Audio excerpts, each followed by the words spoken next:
Einelti. Þetta orð sem við heyrum notað í daglegu tali. Stundum finnst okkur það jafnvel vera notað heldur frjálslega. En erum við öll að tala sama hlutin þegar við notum orðið einelti? Margir vilja meina að einelti geti falist í útilokun eingöngu.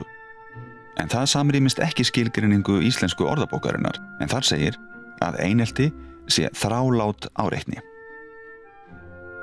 Í könnun okkar sögðu nærri allir að hótunum eða niðrandi tali hefði verið beitt. Samkvæmt því þá í 99% tilfella ekki átt við útilokun ein á sér þegar þolendur eineltis tala einelti. Stór partur af vandamálinu náttúrulega það segir enginn neitt. Þó að það hafi verið 20 áhorfendur að einhverjum glæp, þá segir enginn neitt við kennarana.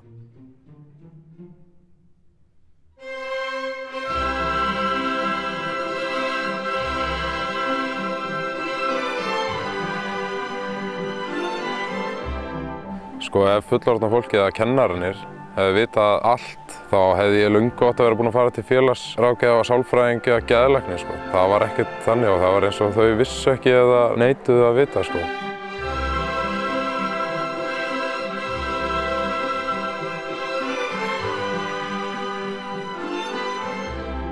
Þú getur talað við fólk sem hefur lent í einelti sem var ekkert öðruvísi heldur en annað fólk. Það var bara eitthvað atriði fundið. Þú getur alltaf fundið eitthvað sem réttlætir eineltið. Ofbeldi alltaf eitt af þrennu, að hafa valdi yfir einhverjum öðrum. Í öðru lagi að refsa einhverjum öðrum fyrir brot á normum. Og svo í þriðja lagi að annaðhvort sækja sér eða viðhalda félagslegri sjálfsmyndinni. Og einelti kristallar þetta ágætlega.